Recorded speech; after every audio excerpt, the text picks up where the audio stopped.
सो हम लोगों का हो चुका है ऑर्गेनिक के अंदर नॉमेनक्लेचर एंड क्लासिफिकेशन, जिसमें से मैंने आपको बताया हल्के में मत लीजिएगा, सिग्मा पाई हाइब्रिडाइजेशन या नॉमेनक्लेचर पे डायरेक्ट भी क्वेश्चंस आ जाते हैं।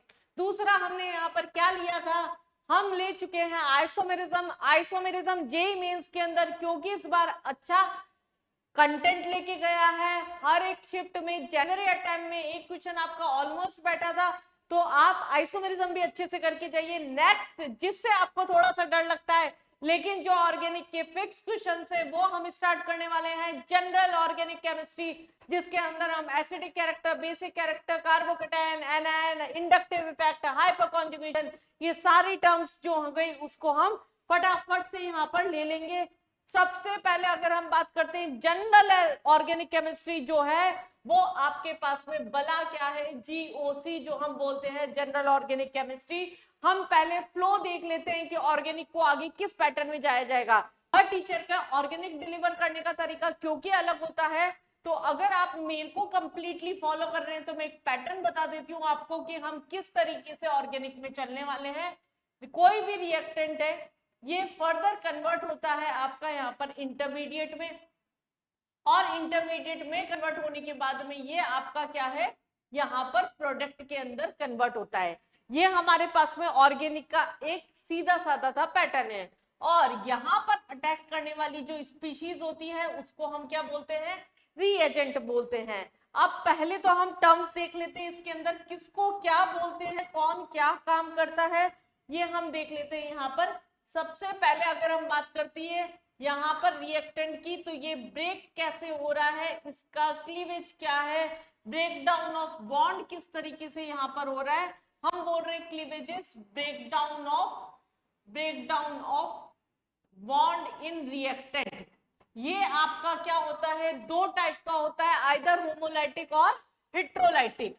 प्रोसेस जो होता है आपका होता है या तो होमोलाइटिक होता है या फिर आपका हेट्रोलाइटिक होता है, जो कि मैं यहीं पर एक्सप्लेन कर दूंगी आपको अभी। लेकिन अब हम गो थ्रू कर लेते हैं क्या क्या हमें पढ़ना है। आगे हम बात करते हैं यहाँ पर रीएजेंट्स की, जो कि आपके होते हैं आइदर इलेक्ट्रोफाइल और न्यूक्लियोफाइल और फ्री रेडिकल।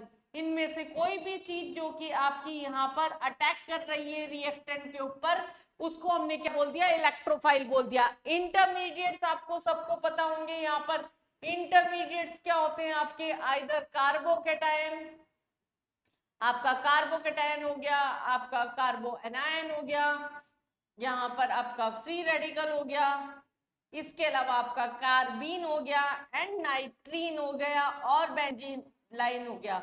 ये हमारे पास में मेजर इंटरमीडिएट से जो कि यहाँ पर फॉर्म होते हैं। इसके अलावा इन सब के बीचों बीच हम क्या लेके चलते हैं, सारे के सारे इफेक्ट्स लेके चलते हैं। यहाँ पर इन्हीं सब प्रोसेस में हम क्या है, जीओसी में इफेक्ट्स लेके चलते हैं। इफेक्ट्स में हम बोलते हैं इंडक्टिव इफेक्ट हो गया आपका, यहाँ पर इलेक्ट्रोमैरिक इफेक्ट हो गया, फिर वो रिएक्शन के बीच का पार्ट होता है, हालांकि रेजोनेटिक, या फिर हम बात कर रहे हैं यहाँ पर मीजोमेरिक इफेक्ट हो गया आपका, और फाइनली हम पढ़ते हैं इसके अंदर हाइपर कॉन्जुगेशन। ये कुछ इफेक्ट्स होते हैं जो कि बेस लाइन है आपका ऑर्गेनिक केमिस्ट्री का। बेस लाइन का मतलब मैं बात कर रही हूँ यहाँ पर आपको बेसिक कॉन्सेप्ट सारे इसके क्लियर होने चाहिए। इंडक्टिव कैसे लगता है, हाइपर कॉन्जुगेशन कैसे लगता है, रेजोनेंस कैसे लगता है, ये आपको ऑल डन होना चाहिए। सबसे पहले अगर हम बात करते हैं क्लीवेज की, तो ब्रेक डाउन कैसे हो रहा है, बॉन्ड होमोलाइटिक हो रहा है या फिर हेट्रोलाइटिक हो रहा है, इस पैटर्न में पढ़ेंगे, और इसी के अंदर हम सारा इसका एप्लीकेशन पार्ट ले लेंगे। एसिडिक कैरेक्टर, उसका बेसिक कैरेक्टर हो गया, कार्बोकेटाइन की स्टेबिलिटी हो गई, जो पेपर के अंदर 2 क्वेश्चन आपका कम से कम लेके जाता है, 3 क्वेश्चन भी आपके यहाँ से पेपर के अंदर हो सकते हैं। तो ये वाला जो शॉर्ट है ये आपके लगभग 3 क्वेश्चन जो होंगे वो सिक्योर कर देगा। तो इस पे आप जीओसी पे थोड़ा सा अच्छे से ध्यान दीजिएगा। हम सबसे पहले बात कर रहे हैं ब्रेकडाउन ऑफ बॉन्ड की, that is homolytic and heterolytic. चलो तैयारी तो अच्छी चल रही है, कॉन्फिडेंस बिल्कुल भी नहीं कम होने देना, जितना आता है बहुत अच्छा किया है हमने अभी तक, आगे भी बहुत अच्छा करेंगे, बस ये सोच के तैयारी में लगे रहना है। हमारे पास में कोई भी रिएक्टेंट होता है ये ब्रेक कैसे होगा यहाँ पर, इस तरीके से कि दोनों अपना अपना इलेक्ट्रॉन ले ले, होमोलाइटिक मतलब सिमिलर ब्रेकडाउन। अब हमें कैसे पता पड़ेगा, जैसे कोई रिएक्शन है CH3Cl है, अगर ये अल्ट्रावायलेट लाइट की प्रेजेंस में हो रही है तो ये क्या बनाता है, फ्री रेडिकल बनाता है। लेकिन मैडम हमें तो दिख रहा है कि क्लोरीन ज्यादा इलेक्ट्रोनेगेटिव है, ये इलेक्ट्रॉन खींच लेगा, तो ये कार्बोकेटायन और यहाँ पर एनायन बनाना चाहिए, यहाँ पर कार्बो, यहाँ पर क्लोरीन ऐसा एनायन बनाना चाहिए। बट कंडीशंस क्या होती है होमोलाइटिक की, आपके पास में अगर टेम्परेचर दे रखा है, किसी रिएक्शन में प्रेशर दे रखा है, कोई टाइप का कैटलिस्ट दे रखा है, या फिर नॉन पोलर रिएजेंट दे रखा है, तो उस कंडीशन में रिएक्शन हमेशा होमोलाइटिक क्लीवेज में जाएगी। फॉर एग्जांपल अगर हमारे पास पर ऑक्साइड दे दिया है, यहाँ पर B2S6 दे दिया, नॉन पोलर रिएजेंट दे दिए, तो वो रिएक्शन को होमोलाइटिक क्लीवेज में लेके जाएगा। लेकिन अगर कुछ भी नहीं है तो उस कंडीशन के अंदर यहाँ पर जब तक लड़ाई सिर्फ अकेले की है तो जो ज्यादा इलेक्ट्रोनेगेटिव होगा वो इलेक्ट्रॉन खींच लेगा, और यहाँ पर आपका कार्बोकेटायन बनेगा या कार्बोएनायन बनेगा, डिपेंड करता है कार्बन चेन के साथ में जो ग्रुप प्रेजेंट है वो इलेक्ट्रोपॉजिटिव है या फिर इलेक्ट्रोनेगेटिव है नेचर में। हम यहाँ क्या बोल रहे हैं, ओनली फ्री रेडिकल जो होगा वो आपका यहाँ पर फॉर्म होगा। लेकिन अगर हम हेट्रोलाइटिक क्लीवेज की बात कर रहे हैं तो इसकी कंडीशन क्या होगी आपकी, अगर पोलर रिएजेंट प्रेजेंट है तो होमोलाइटिक की जगह हेट्रोलाइटिक होगा। फॉर एग्जांपल H2 हो गया आपका, NH3 हो गया, पोलर रिएजेंट की प्रेजेंस में रिएक्शन आपकी यहाँ पर क्या होगी, हेट्रोलाइटिक में जाएगी। यहाँ पर आपका क्या बनेगा, आइदर कार्बोकेटायन फॉर्म होगा और यहाँ पर कार्बोएनायन फॉर्म होगा। आगे जब हम रिएक्शन मैकेनिज्म पढ़ेंगे लाइक सब्स्टिट्यूशन, एलिमिनेशन, हमारे पास एडिशन रिएक्शन, एरोमेटिक की सारी रिएक्शंस, उसके लिए आपको बहुत अच्छे से ये पैटर्न पता होना चाहिए कि बॉन्ड ब्रेक कैसे हो रहा है। मैकेनिज्म का बहुत अच्छा सा कॉन्सेप्ट मैं आपको इसमें से ही सिखा दूंगी, जिससे आप रिएक्शंस के नाम बहुत आसानी से निकाल पाएंगे आगे चल के। अब दूसरी चीज आ रही थी हमारे पास में यहाँ पर रिएजेंट्स। रिएजेंट्स क्या थे आपके, अगर हम बात कर रहे हैं रिएजेंट्स के, तो मैंने आपको 3 कैटेगरीज दी यहाँ पर। एक चीज होती है इलेक्ट्रोफाइल, आपको नाम से ही पता पड़ रहा है इलेक्ट्रोफाइल मतलब क्या हो गया आपका, इलेक्ट्रॉन लविंग। फिलिक मतलब क्या होता है, लविंग, और इलेक्ट्रॉन ये दिख ही रहा है, इलेक्ट्रॉन लविंग अगर हम बात कर रहे हैं यहाँ पर, इसका मतलब जो डेफिशिएंट होगा, किसको चाहिए होती है कोई भी चीज, अभी आपको मेरा वन शॉट चाहिए, क्यों, क्योंकि आपका रिवीजन नहीं हो पा रहा, तो इसका मतलब हमारे पास में क्या है, आपके पास में टाइम की कमी है, आप कम टाइम में ज्यादा से ज्यादा कंटेंट यूटिलाइज करना चाह रहे हैं। तो इसका मतलब आप क्या हो गए, यहाँ इलेक्ट्रोफाइल हो गए। बेसिकली हम क्या बोल रहे हैं, इलेक्ट्रॉन डेफिशिएंट स्पीशीज, जिसको इलेक्ट्रॉन चाहिए अपना ऑक्टेट कंप्लीट करने के लिए, या फिर ऑक्टेट कंप्लीट है तो जिसमें वेकेंट डी ऑर्बिटल है, वो एग्जांपल्स भी आ सकते हैं। एक चीज ध्यान रखिएगा, यहाँ पर ऐसा कुछ भी नहीं है कि पॉजिटिवली चार्ज वाले जो होंगे वो सारे के सारे इलेक्ट्रोफाइल होंगे, जैसे Na+ पॉजिटिव चार्ज होता है, पर ये इलेक्ट्रोफाइल नहीं होता। इसका नोबल गैस कॉन्फिगरेशन जो होता है वो आपने गेन कर रखा होता है। अब जब हम बात कर रहे थे हम यहाँ पर इलेक्ट्रोफाइल न्यूक्लियोफाइल की, तो इलेक्ट्रोफाइल्स क्या हो गए हमारे पास में, पॉजिटिवली चार्ज स्पीशीज जिसमें डेफिशिएंट हमारे पास में इलेक्ट्रॉन प्रेजेंट होंगे। हर पॉजिटिव चार्ज वाला इलेक्ट्रोफाइल नहीं होता है। अगर हम बात कर रहे हैं अगर हम बात कर रहे हैं यहाँ पर PCl5 की, SF6 की, जिसमें वेकेंट डी ऑर्बिटल होगा, वो भी आपका क्या होगा, इलेक्ट्रोफाइल होगा। या फिर जो भी कोई भी कंपाउंड में सेंट्रल एटम अगर डबल बॉन्ड से अगर जुड़ा हुआ है, लाइक CO2 अगर हमारे पास में हो गया डबल बॉन्ड O हो गया, ये इलेक्ट्रॉन खींच लेगा, तो उस कंडीशन में ये भी क्या होगा, एज ए इलेक्ट्रोफाइल बिहेव करेगा, SO2 भी एज ए इलेक्ट्रोफाइल बिहेव करेगा। तो ये हमें कंडीशंस भी पता होनी चाहिए, अदरवाइज बेसिक एग्जांपल हो गए आपका लाइक AlCl3 हो गया, BeH2 हो गया, ये हमारे पास में इलेक्ट्रॉन डेफिशिएंट वाली स्पीशीज के एग्जांपल हो गए। नेक्स्ट अगर हम बात करते हैं यहाँ पर न्यूक्लियोफाइल, सेकंड हम बात कर रहे हैं यहाँ पर न्यूक्लियोफाइल। न्यूक्लियोफाइल क्या होता है बच्चा आपका, न्यूक्लियस लविंग, इसका मतलब इलेक्ट्रॉन रिच स्पीशीज जो कि इलेक्ट्रॉन डोनेट करने की टेंडेंसी रखते हैं।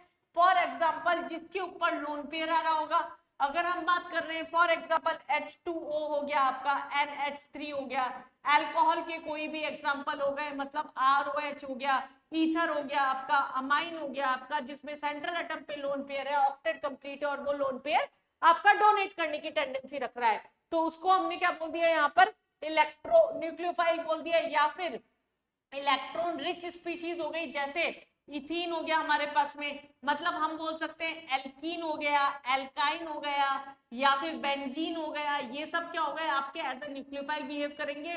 यहाँ पाई बॉन्ड इलेक्ट्रॉन प्रेजेंट होते हैं, इलेक्ट्रॉन डेंसिटी ज्यादा होती है, तो उसकी वजह से ये एज अ न्यूक्लियोफाइल बिहेव करते हैं। और तीसरा हमारे पास में फ्री रेडिकल आता है, जिसमें इलेक्ट्रॉन जो होते हैं, एक फ्री इलेक्ट्रॉन प्रेजेंट होता है, उसको हमने यहाँ पर क्या बोल दिया, आपका फ्री रेडिकल यहाँ पर बोल दिया। तो ये हमारे पास में था रिएजेंट्स। अब हम आते हैं यहाँ पर मेन टॉपिक पे, that is inductive effect, resonative effect, hyperconjugation, इन सब की अगर हम बात करते हैं। इंडक्टिव इफेक्ट बच्चा आपका क्या होता है, कुछ टर्म्स भी आपको यहाँ पर याद रखने की जरूरत है, क्योंकि ये डेफिनेशंस भी आपकी डायरेक्ट आ जाती है। इंडक्टिव इफेक्ट क्या होता है, जब भी कार्बन चेन किसी भी इलेक्ट्रोनेगेटिव एलिमेंट के साथ में जुड़ी होती है या इलेक्ट्रोपॉजिटिव एलिमेंट के साथ में जुड़ी होती है, हम बोल रहे हैं जब भी कार्बन चेन किसी भी इलेक्ट्रोपॉजिटिव एलिमेंट या इलेक्ट्रोनेगेटिव एलिमेंट के साथ में जुड़ी होती है, तो यहाँ पर displacement of sigma electron, definition आपको बिल्कुल ध्यान रखनी है। ट्रांसमिशन इफेक्ट होता है, पोलराइजेशन इमर्ज करता है, और डिस्प्लेसमेंट होता है यहाँ पर इलेक्ट्रॉन का। यहाँ पर इलेक्ट्रोनेगेटिविटी डिफरेंस के कारण क्या होता है, ये पार्शली इलेक्ट्रोनेगेटिव होता जाएगा अगर लेने वाला ग्रुप है, ये पार्शली आपका इलेक्ट्रो पॉजिटिव होता जाएगा। अब इलेक्ट्रॉन विड्रॉइंग और इलेक्ट्रॉन रिलीजिंग ग्रुप के बेसिस पर इंडक्टिव इफेक्ट को हमने दो पार्ट्स के अंदर क्लासिफाइड कर रखा है। उससे पहले आप ये भी वर्ड ध्यान रखिएगा, ये आपका एक परमानेंट डिस्प्लेसमेंट होता है सिग्मा इलेक्ट्रॉन का। हम बात कर रहे हैं यहाँ दो टाइप का होता है, माइनस आई और प्लस आई। माइनस आई क्या होगा, हमने बोला कार्बन चेन के साथ में कोई भी ग्रुप ऐसा प्रेजेंट है जो कि इलेक्ट्रॉन खींचेगा। अगर इलेक्ट्रॉन खींचेगा तो ये क्या हो गया आपका माइनस आई हो गया, और ये क्या हो गया आपका यहाँ पर प्लस आई, और यहाँ पर ये क्या हो गया, यहाँ पर इलेक्ट्रोपॉजिटिव होता जाएगा। ये सब ग्रुप से हमारे पास में यहाँ पर ऑर्डर वाइज याद होने चाहिए। अब इसका ट्रिक बता दीजिए मैडम, हम तो रटते हैं पर भूल जाते हैं, तो बच्चा इसमें ध्यान रखिएगा, टीम वर्क काम करता है इलेक्ट्रोनेगेटिविटी का।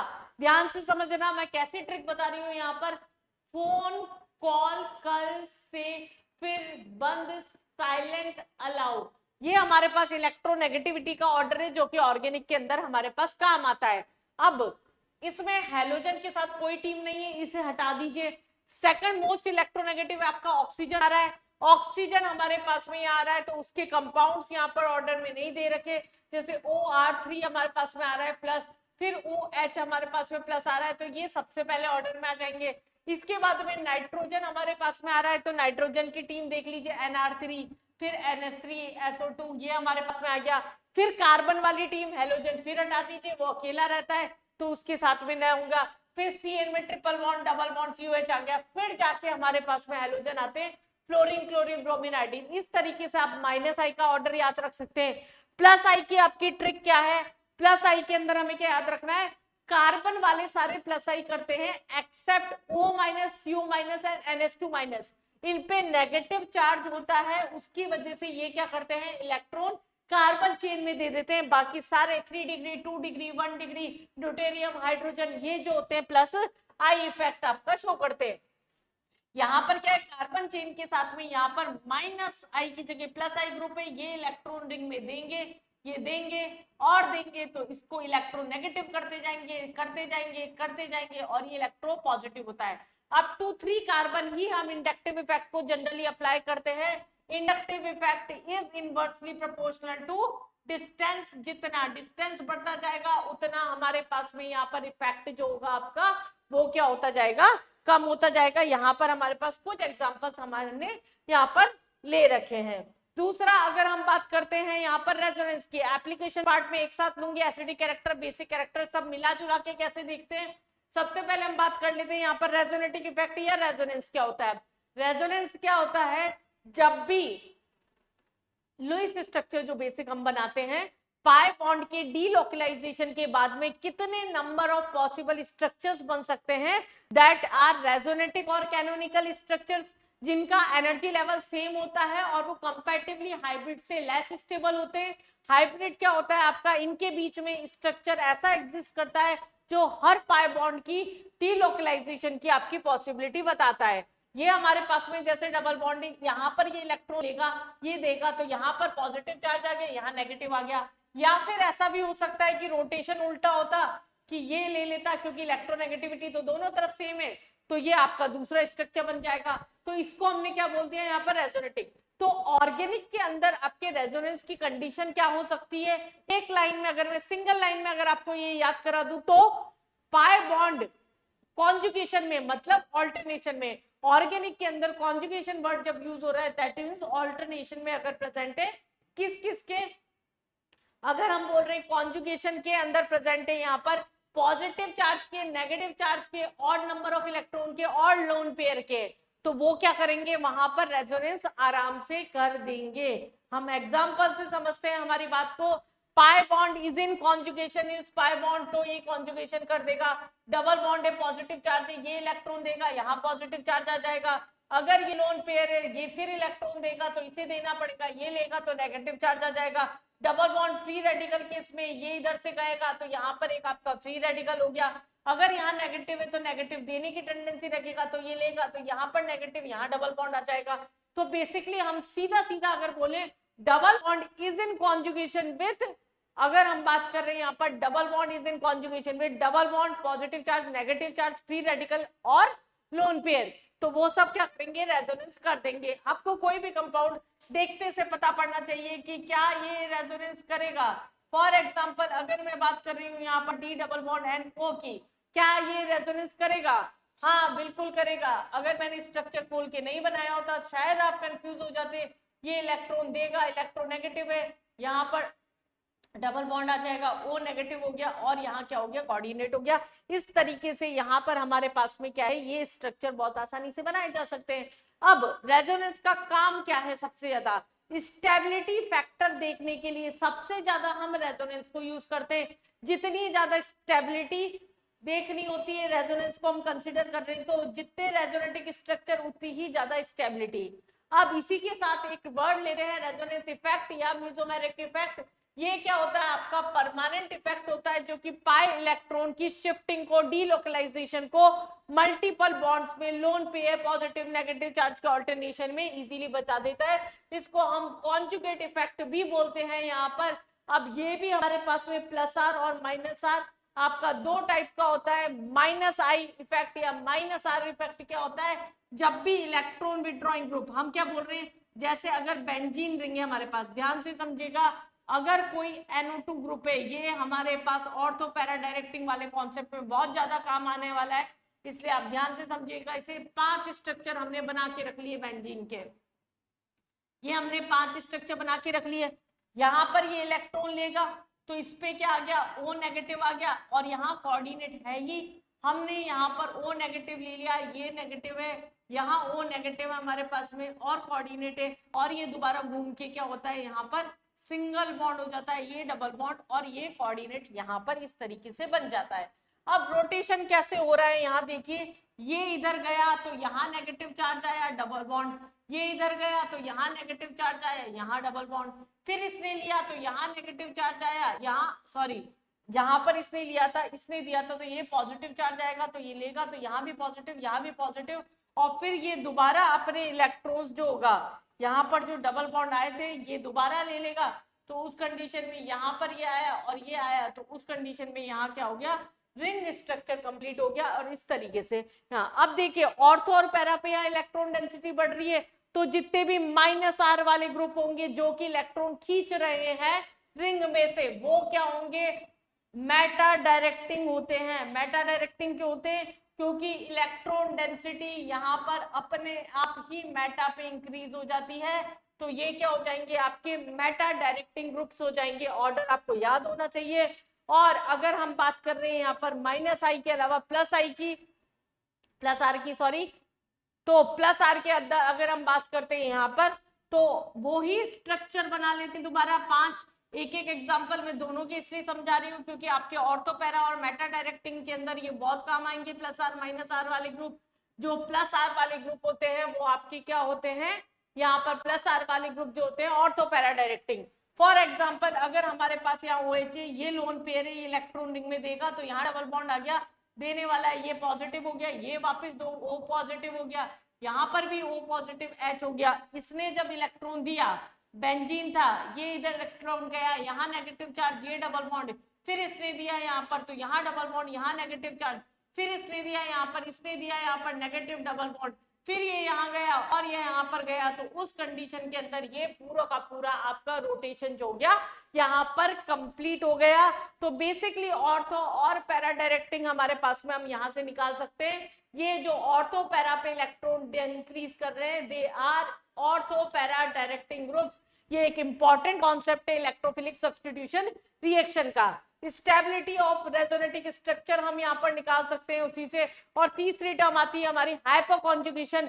हाइपर कॉन्जुगेशन क्या होता है आपका, जब भी डेफिनेशन वापस इंपॉर्टेंट है यहाँ पर, वेकेंट पी ऑर्बिटल या एम्प्टी पी ऑर्बिटल के और पास में अल्फा कार्बन प्रेजेंट हो, जो कि अपना पूरा पूरा अल्फा कार्बन अल्फा पाई, यहाँ पर कॉन्जुगेशन और नो बॉन्ड रेजोनेंस भी बोलते हैं हम इसे, उसके कॉन्जुगेशन में प्रेजेंट हो। कैसे कॉन्जुगेशन में, जैसे यहाँ पर ये अल्फा कार्बन हो गया, एल्कीन जो होता है यहाँ डबल बॉन्डेड, यहाँ वेकेंट पी ऑर्बिटल है, ये इलेक्ट्रॉन लेगा तो इस पे क्या जाएगा नेगेटिव, ये हवा में रहता है इसलिए हम इसको क्या बोलते हैं, नो बॉन्ड रेजोनेंस भी बोलते हैं।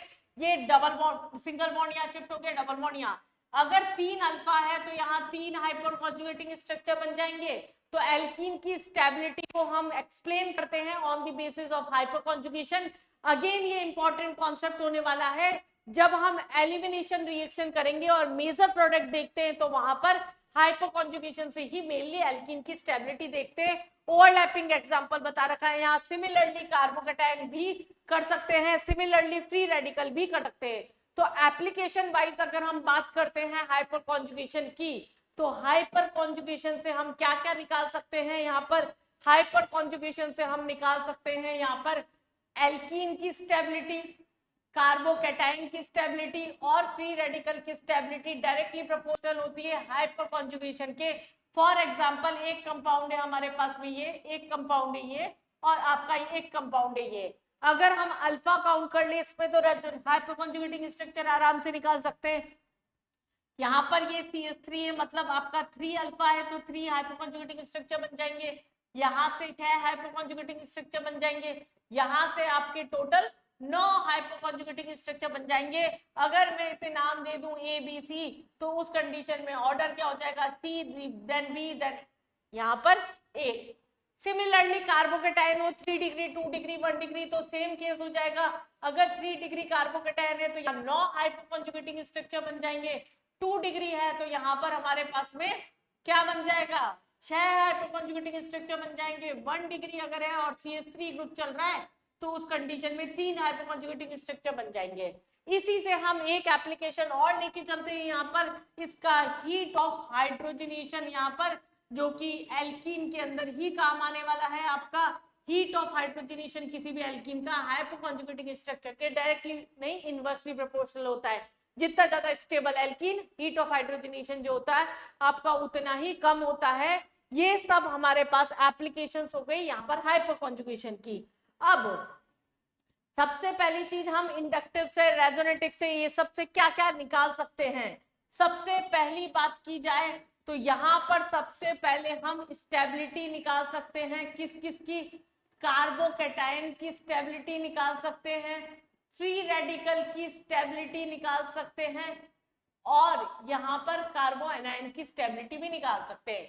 कार्बोकैटायन और फ्री रेडिकल दोनों एक जैसा काम करने, बेचारे दोनों गरीब है, दोनों लेने का काम करेंगे।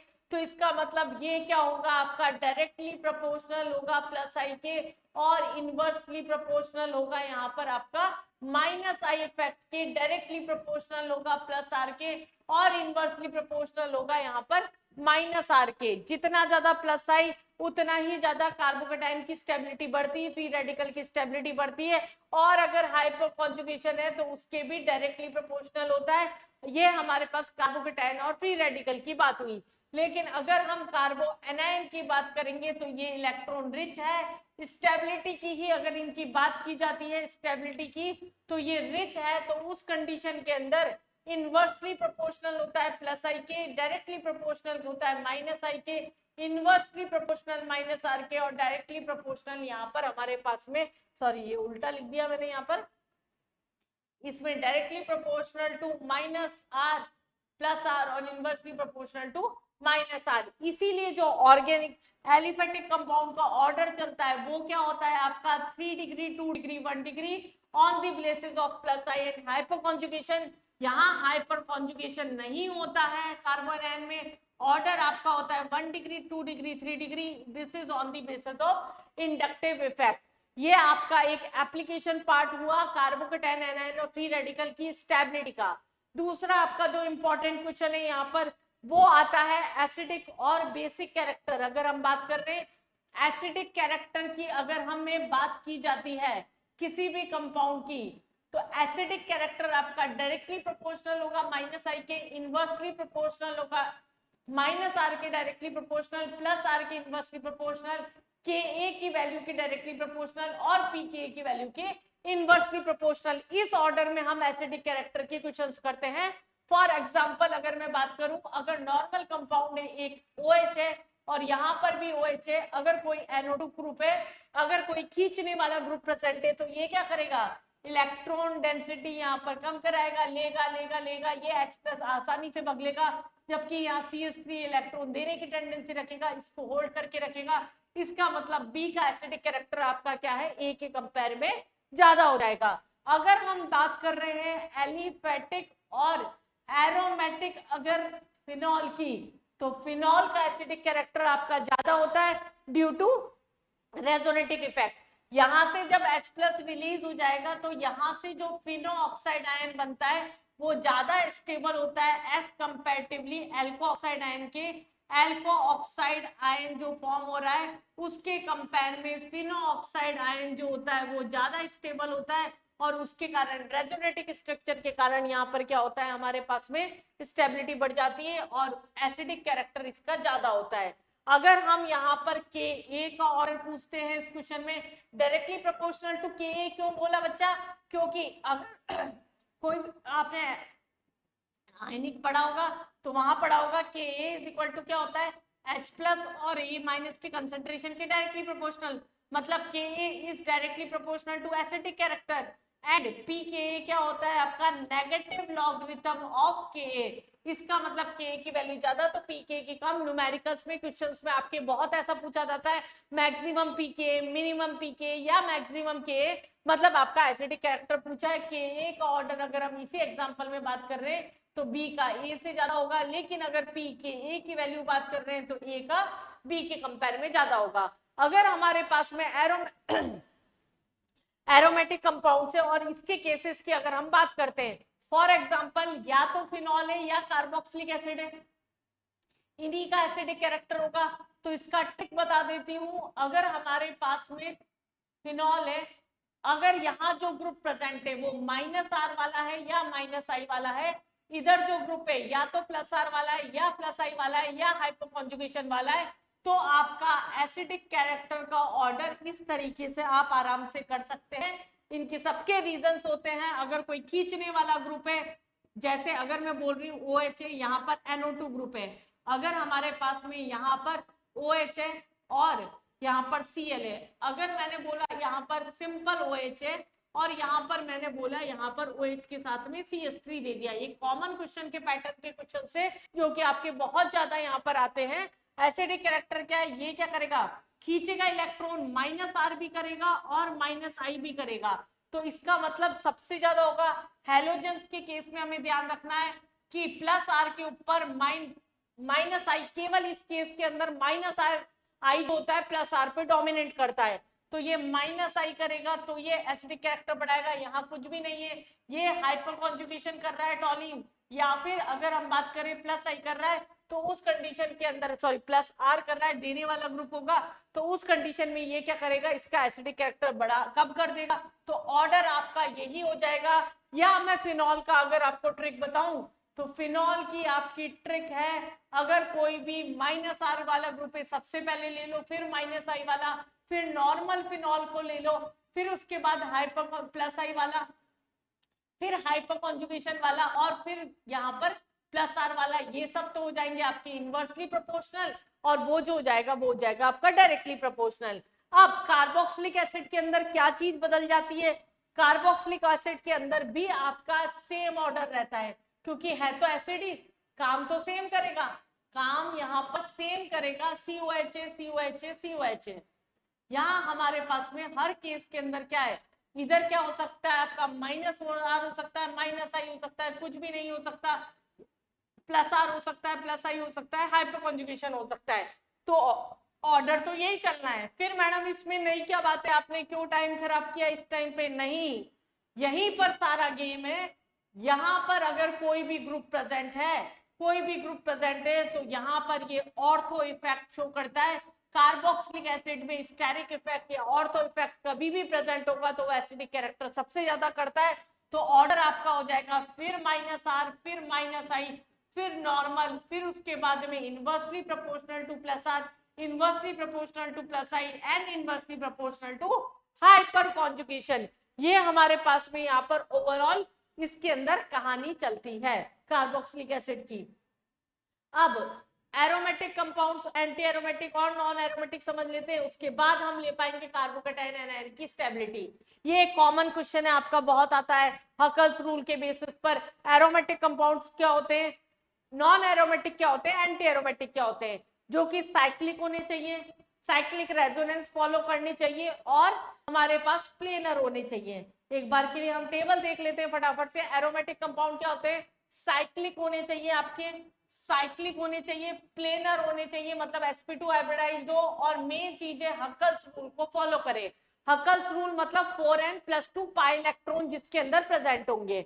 यहाँ एंटी एरोमेटिक क्या साइक्लिक और प्लेनर तो होंगे, लेकिन ये 4n+ पाई इलेक्ट्रॉन को फॉलो करते हैं। इनके अलावा कोई भी इलेक्ट्रॉन प्रेजेंट है तो वो क्या हो जाएंगे आपके नॉन एरोमेटिक हो जाएंगे। साइक्लिक हो सकते हैं, असाइक्लिक हो सकते हैं। तो नॉन एरोमेटिक तो बचे कुछ जो हो गए वो आपके सारे हो गए। ये हमारे पास में अनपेयर्ड इलेक्ट्रॉन यहाँ प्रेजेंट होते हैं, यहाँ नॉन बॉन्डिंग में पाई इलेक्ट्रॉन में प्रेजेंट होते हैं, और यहाँ पर भी हमारे पास बॉन्डिंग में प्रेजेंट होते हैं। ओवरलैपिंग की बात करें तो यहाँ ओवरलैपिंग p ऑर्बिटल में होती है, यहाँ फेवरेबल नहीं होती p ऑर्बिटल में, यहाँ सिंपल ओवरलैपिंग आपकी प्रेजेंट होती है।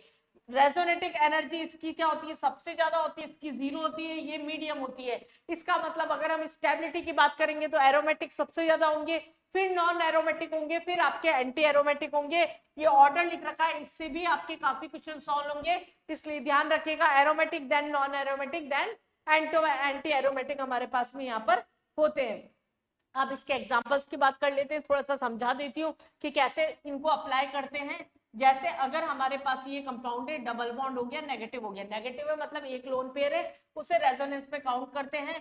यहाँ टोटल कितने 6 पाई इलेक्ट्रॉन हो गए हमारे पास में ये लोन पेयर काउंटेबल होता है यहाँ पर। अगर 6 पाई इलेक्ट्रॉन है मतलब ये हकल्स रूल को फॉलो कर रहा है, ये साइक्लिक भी है और साइक्लिक रेजोनेंस भी फॉलो कर रहा है, और ये क्या है हमारे पास में sp2 हाइब्रिडाइज्ड अगर हमारे पास में यहाँ पर आ रहा है तो उस कंडीशन में ये क्या हो जाएगा, एरोमेटिक हो जाएगा। अगर यहाँ पर हमारे पास पॉजिटिव है, डबल बॉन्ड है, तो ये क्या होगा आपका 4 पाई इलेक्ट्रॉन हो रहे हैं। अगर केवल 4 पाई इलेक्ट्रॉन हो रहे हैं तो ये क्या हो जाएगा आपका एंटी एरोमेटिक हो जाएगा। और अगर कंपाउंड कुछ इस तरीके का है कि यहाँ कुछ नहीं है, sp3 हाइब्रिडाइज्ड हो गया फॉर एग्जांपल, तो ये क्या हो जाएगा आपका नॉन एरोमेटिक हो जाएगा।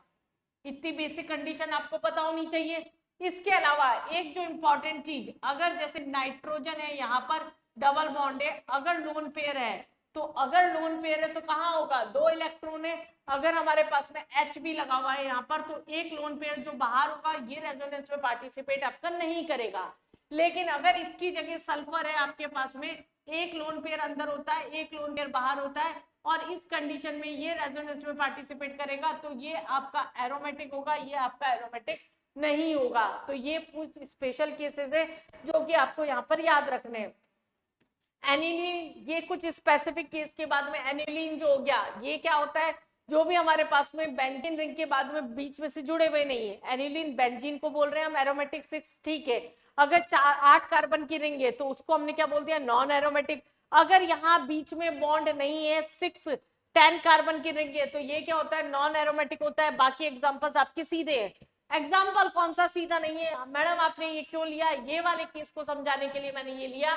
अगर बीच में बॉन्ड है यहाँ पर ऑल्टरनेट में, तो ये आपका नॉन एरोमेटिक होता है और ये आपका एरोमेटिक होता है। और इसी केस के अंदर प्लेनर और नॉन प्लेनर से देखते हैं, यहाँ पर अगर आपका बॉन्ड है तो कंपाउंड प्लेनर है, यहाँ पर डैश हाइड्रोजन आ रहा था इसलिए कंपाउंड क्या है, नॉन प्लेनर। ये क्योंकि जेईई मेंस में आपका 2 से 3 बार पूछा हुआ है, एक बार एडवांस में भी पूछा गया है, तो इस तरह के क्वेश्चन आपके नीट में रिपीट हो सकते हैं, इसलिए आपको एक बार इसको देख के जाना जरूरी है। अब हम आ जाते हैं इंटरमीडिएट्स पर। इंटरमीडिएट्स आपके होते हैं कार्बोकेटायन हो गया, फ्री रेडिकल हो गया आपका, और फ्री यहाँ पर कार्बो एनायन हो गया, उसके अलावा कार्बिन और नाइट्रीन आपको एज अ केस पता होने चाहिए।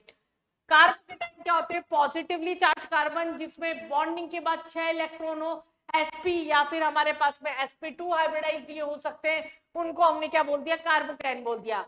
इसकी स्टेबिलिटी हम रेजोनेंस से भी देख सकते हैं, हाइपोकॉन्जुगेशन से भी देख सकते हैं, पर उससे पहले मैं आपको एक केस और बता दूं। यहाँ पर ये जो होता है ये होता है आपका साइक्लोप्रोपाइल कार्बोकेटायन, जो कि यहाँ पर डांसिंग रेजोनेंस नाम की एक नई चीज करता है। ये बॉन्ड यहाँ पर पूरा पूरा चला जाता है, ये ले रहा है सॉरी पॉजिटिव चार्ज, यहाँ से रोटेट हुआ, यहाँ पर गया तो डबल बॉन्ड और इस पे पॉजिटिव, और सिमिलरली यहाँ पर ऐसा भी बन सकता था कि डबल बॉन्ड और यहाँ पॉजिटिव, और ये जो होता है वो रेजोनेंस से भी ज्यादा स्टेबल होता है आपका। तो स्टेबिलिटी के अंदर इसको हम बोलते हैं डांसिंग रेजोनेंस। ये एक इंपॉर्टेंट फैक्टर है जो कि केवल आइसोप्रोपाइल के कंपाउंड्स करते हैं। इसमें भी ऑर्डर आपका 3 डिग्री 2 डिग्री 1 डिग्री ही रहेगा। 3 अगर रिंग प्रेजेंट है तो 3 डिग्री, देन 2 डिग्री 1 डिग्री। अब इसकी स्टेबिलिटी की अगर हम बात करते हैं कार्बोकेटायन की, तो हमने क्या बोला यहाँ पर नॉर्मल ऑर्डर क्या है,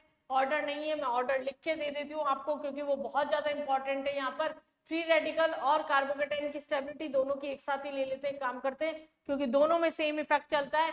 अगर कोई बेंजीन रिंग वाला है एरोमेटिक वाला 3 डिग्री तो वो सबसे ज्यादा होगा।